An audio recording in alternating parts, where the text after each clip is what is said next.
okay, well, let's be real here. If you're about to cross the street and there's two sides that you can be on, and okay, you see one where it's this really scary, strong black guy in a hoodie that looks intimidating, and the other side is a black guy in a Sonic t-shirt. Of which one are you gonna go? Let's move on to this Elon Musk versus Mark Cuban story. Have you ladies been following this at all? No, this is news to me. I saw a little bit of it. I mean, I remember him talking about more diversity and all that, and Elon Musk saying, okay, then where is that disabled midget Asian person that you want to put on your team or something along those lines? Yes, I remember that. Okay. Okay, so it starts and stops. It started here, where you're right, Melanie. Just a quick recap on this. Mark Cuban went on this big diatribe on Twitter about DEI, diversity, equity, and inclusion when it comes to hiring practices.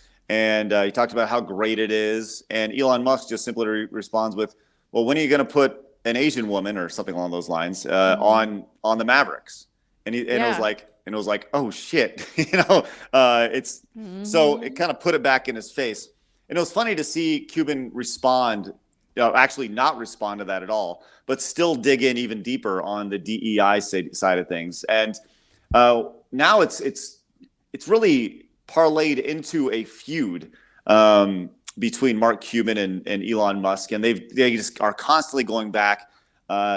Mark Cuban feels the DEI stuff is great, and look at the Mavericks as an example. Not the team, no, definitely not the team that was all built around. But look at our front office, which has people from all walks of life, but definitely not the team. Definitely not the team. But it goes back to this first clip, Blabs, of Mark, and this is tweeted from Elon Musk, and it says, this explains Mark Cuban's ridiculous overcompensation regarding racism. And let's go listen to this really quick. I know I'm prejudiced. I know I'm bigoted in a lot of different ways. And I've said this before, if I see a black kid in a hoodie at night on the other side of the street, bouncing, I'm probably on the same side of the street, I'm probably going to walk to the other side of the street. I know I'm prejudiced. Racist. Oh my God. Yeah. Damn. Wow.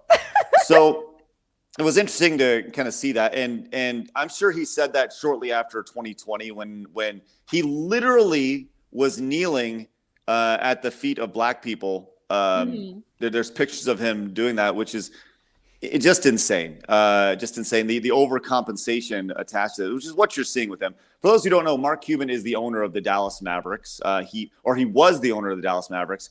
He bought the team in the late 90s, early 2000s for like $250 million. And he recently sold controlling stake of it for $2.5 million. Billion dollars. So he's a very, very wealthy man. He's been on Shark Tank and all those other shows. And there's rumors of him wanting to run for president. You're like, that's where I've seen him. Yeah. Shark Tank. I've seen him on that. Right. That's the thing, though. I think of some of what he wants to play all this white guilt over that sort of thing. And what he said was really just kind of, that's not even a racist thing. That's kind of common sense. And I had a discussion about this right during the BLM riots and stuff. I had a conversation with somebody about this who was also having some of that white guilt thing. And I was like, okay, well, let's be real here. If you're about to cross the street and there's two sides that you can be on, and okay, you see one where it's this really scary, strong black guy in a hoodie that looks intimidating, and the other side is a black guy in a Sonic t-shirt. Of which one are you gonna go? And he's like, I wouldn't care. I just whichever was the most convenient side to walk on. I said, bull crap. You would not. Right. Like the amount of bullshit that is shoveled from these people is ridiculous. Yeah. I'm going to go a step further. You're walking down the street at night and there's anybody walking on your side of the road. You're probably going to go to the other side of the road. Number one, because it's the middle of the fucking night. I don't care if you're black, white, girl, Asian, man. I'm going to go to the other side because I don't want any confrontation, right? It's the middle of the night where you can only assume the worst, right? You assume the worst in a situation to allow yourself the best opportunity. And if by me crossing the street and getting out of someone's way anybody's way is racist. That's the most dumbass idea of racism I've ever heard in my entire life. Yeah, and I'd rather be racist and alive than Right. dead. Oh my That's God. all I know. Right. Mark Cuban ends up with 7 stab wounds and a lost and a Yeah. missing wallet, right? As he dies in a puddle of blood on the ground. It's like, once again, that's the thing, is these people are so infatuated by this, and he has gone down this rabbit hole. And I get it. He is a product of the surroundings, with the National Basketball Association leaning so heavy into all this bullshit.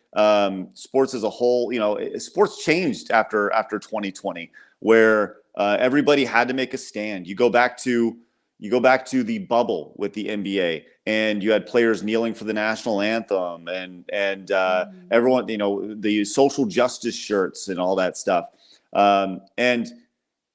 Cuban is surrounded by that on a day-to-day basis, right? And here's the reality of it. Well, I was going to say he has a bunch of black guys looking at him, but here's the problem with that, is that his team is historically the whitest team in the NBA.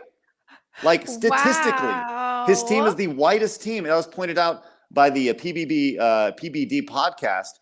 Statistically, he has the whitest team in the NBA, which is crazy. But this whole DEI thing, it goes deeper. If you go to the next tab, Labs, where they were talking about, well, let's just go take a look at this next one here with more from Elon Musk. You see the rabbit hole here. It says, this is actually a tweet. If you look down at what he said, he was talking about, it's a for-profit school. I think they're talking about Harvard at this point. He says it's a for-profit school. If they want primarily purple people eaters from Mars, it's their choice. And this rabbit hole says, let's switch out the words.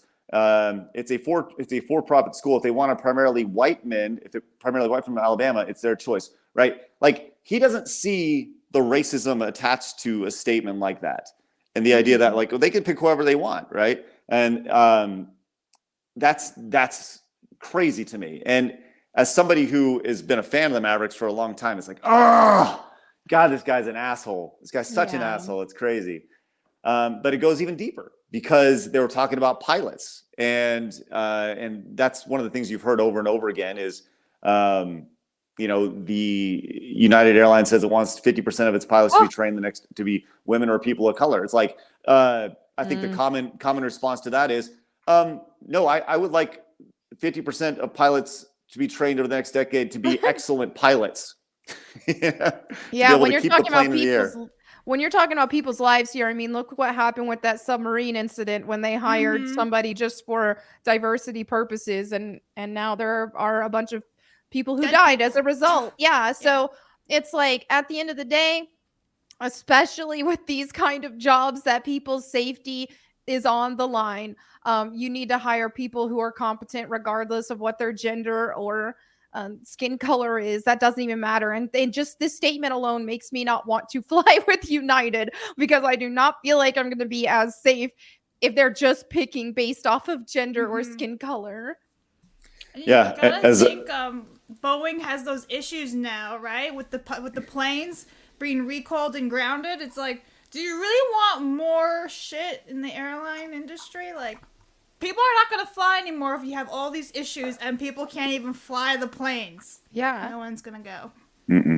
It's crazy. But these guys continue to fight over it. And Cuban's argument is that DEI just gets the foot in the door, but ultimately you do hire on merit. And it's like, but that's not what United Airlines says. They said they want to train all these people to be brought in. So and as Musk points out, the airline industry can't find enough qualified pilots even without insane DEI requirements. And like, it just goes back to meritocracy. Like, hire the best person for the job, whether they're male, female, gay, straight, black, white, it doesn't matter. Right. At the end of the day, our society functions best when the best people are, the most innovation is made when the best people are given the opportunity to do it, instead of being shoehorned in or out because of their race, ethnicity, sex, whatever. It's insane. Like, this whole thought process is insane to me, and I don't know if I'll ever understand it. And you know what the amazing thing about that is is people will say, well, you're just not smart enough on the issue. It's like, now I'm pretty fucking smart when it comes to this issue, right? Like, no, I get what you're Yeah. saying. You're just racist. Like, that's really what it comes down. You're just Right. racist.